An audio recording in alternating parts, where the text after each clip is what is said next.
علیک یا رسول اللہ صلی اللہ علیہ وسلم۔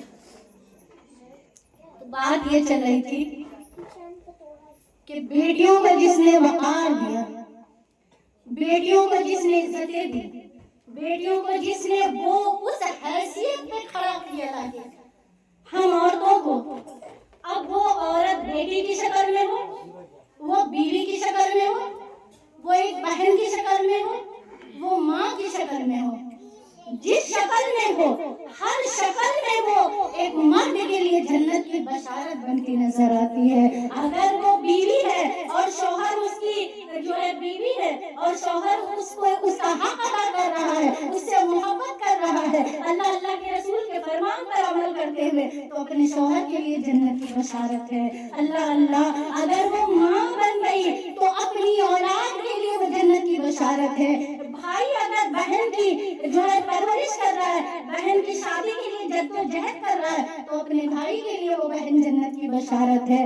اللہ ذرا غور تو کرو بیٹیوں، ہمارا وقار ہی کیا تھا، ہماری حیثیت ہی کیا تھی، ہماری عزت ہی کیا تھی۔ قربان ہو جاؤ تو پہلے اس نبی کا ذکر کیوں نہ کر لے، اس آقا کا ذکر کیوں نہ کر لے؟ ارے وہی تو میرے آقا ہے جن کے چہرے کو قرآن نے مدعا کہا، اے محبوب تیرے رخ روشن کی قسم، اے محبوب تیرے جو ہے تیرے گورے گورے تیرے پیارے پیارے مکھڑے کی قسم۔ اور جب نبی کے زلفوں کی بات ہوئی، جب نبی کے زلفوں کی بات ہوئی تو پھر قرآن نے کہا واللیل اذا سجا۔ دیکھو نا ہمارے اور آپ کے آقا کی شان کیا ہے۔ ارے ہم بھی کسی سے پیار کرتے ہیں، ہم بھی کسی سے محبت کرتے ہیں تو کہتے ہیں محبوب تیرے سر کی قسم، محبوب تیری جان کی قسم۔ لیکن دیکھو یہ تو ہمارا اور آپ کا محبوب ہے، لیکن اللہ نے جب محبوب خدا کو اپنے محبوب کو محبوب بنایا تو کس انداز سے پھر قسمیں یاد کی ہیں۔ اللہ کہیں پر میرے مولا نے فرمایا اے محبوب واللیل اذا سجا، تو جو کنگھی کرتا اور تیری زلفیں جب تیرے چہرے پہ گرتی، سبحان اللہ، تصور کریں کہ وہ چہرہ کیسا ہوگا، چہرہ کیسا ہوگا۔ تبھی تو کہتے ہیں کوئی یوسف سے تو پوچھے مصطفیٰ کا حسن کیسا تھا، کوئی یوسف سے تو اے یوسف آپ کے حسن کو دیکھ کر مصر کی عورتوں نے انگلیاں کاٹ لی، ہوش نہ رہا، درد نہ ہوا، خون بہا، درد نہیں ہوا۔ اللہ لیکن میرے آقا کا حسن یہ ہے کہ اعلیٰ حضرت کہتے ہیں، امام اہل سنت کہتے ہیں، حسن یوسف پہ کٹی مصر میں انگشت زنا، سر کٹاتے ہیں تیرے نام پہ مردان عرب۔ سبحان اللہ، آقا فرماتے ہیں اعلیٰ حضرت کہ وہ تو حسن یوسف تھا جہاں مصر کی عورتوں نے انگلیاں کاٹ لی، درد نہیں ہوا، کیونکہ یوسف کے حسن میں وہ کھو گئی تھی، ان کے جلووں میں وہ گم ہو گئی تھی۔ مصر کی عورتوں کو یہ ہم اور آپ نہیں کہتے، قرآن کہہ رہا ہے، سورہ یوسف اٹھا کے دیکھے۔ اللہ لیکن معاملہ یہ ہے کہ وہاں پر عورتوں نے انگلیاں کاٹی تھی۔ یا رسول اللہ آپ کا حسن اتنا بے مثال ہے کہ یہاں عرب کے مرد اپنی گردنیں کٹا رہے ہیں، اپنے ہوش و حواس میں کٹا رہے ہیں، ایک اشارے ابرو کے انتظار میں ہے، اور وہاں تو دیکھ کے کٹا رہے تھے۔ آقا آج بھی لوگ سولیاں چڑھ رہے ہیں، آج بھی لوگ گردنیں وار رہے ہیں، آج بھی آپ کے نام پر جان دینے کے لیے تیار ہے۔ گنہگار ضرور ہے یا رسول اللہ آپ کی امت، لیکن آج بھی آپ کے نام پر اگر کسی نے انگلی اٹھائی ہے اور آپ کی شان میں بے ادبی کرنے کی کوشش کی ہے تو آج بھی نبی کا جو ہے امتی یہی پکار کے کہتا ہے کہ یہ جو جان مانگو تو جان دیں گے، جو مال مانگو تو مال دیں گے، ہم سے ہرگز یہ نہ ہوگا نبی کا جاہو جلال دیں گے، کیونکہ محمد ہے بتائے یار اجاز سے پیارا، فدر مادر برادر جان مال اولاد سے پیارا۔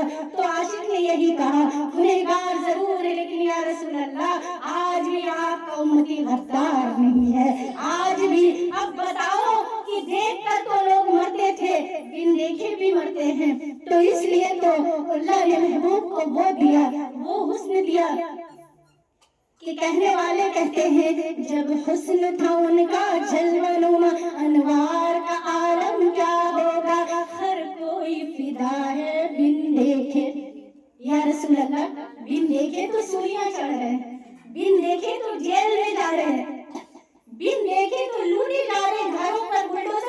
جا رہے ہیں آپ کے نام پر. اللہ اللہ یہ تو بن دیکھے حال ہے, اور دیکھ لے تو کیا ہوگا. اللہ اللہ تو بن دیکھے ہر کوئی فدا ہے, بن دیکھے دیدار کا عالم کیا ہوگا. تو اور عاشق کہتا قدموں میں جبھی کو رہنے دو, چہرے کا تصور مشکل ہے جب چاند سے بڑھ کر ایڑی ہے, اور رخسار کا عالم کیا ہوگا. ایڑی جب چاند سے بڑھ کر روشن ہے تو نبی کا چہرہ کیسا روشن ہے. صحابہ فرماتے ہیں کہ حضور کا چہرہ اتنا چمکتا تھا کہ نظر ٹھہرتی نہیں تھی. ہم سے اگر کوئی پوچھے نبی پاک کا نقشہ بتاؤ, نبی کا حلیہ, تو ہم کیسے بتائیں, کیونکہ ہم تو جی بھر کے حضور کو دیکھنا, یہ جو ہے ہم جی بھر کے حضور کو تکتے نہیں تھے. اتنی چمک تھی کہ آنکھیں چکچوند ہو جاتی تھی اور یوں لگتا تھا کہ اب نابینا ہو جائے. سبحان اللہ. اور چہرے کی چمک کو بددعا جب نبی پاک کی آنکھوں کی بات ہوئی, قرآن نے کہا ما زاغ البصر وما طغى. ما زاغ البصر والی ٹھیک ہے, ایک اذان ہو گئی, دعا ہو گئی نا, اس کے بعد جتنا بھی اذان ہو, ایک اذان کا مسئلہ.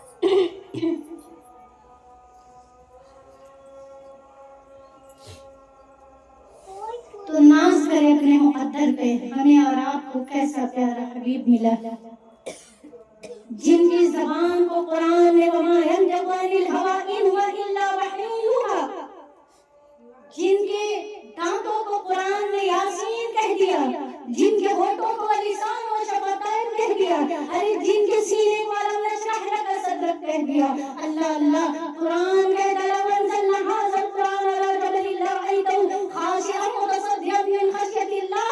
اگر قرآن کو پہاڑ پہ نازل کیا جاتا, قرآن کی ہیبت ایسی تھی کہ پہاڑ بھی چور چور ہو جاتا, لیکن میرے محبوب کے سینہ چونکہ الم نشرح لک صدرک والا سینہ ہے, اتنا کشادہ سینہ ہے کہ قرآن کو محبوب کے سینے پاک پہ نازل فرمایا. اللہ اللہ. اور پھر یوں کہتا ہے, کہیں پر محبوب کی قربت کی بات آئی, بلندی کی بات آئی,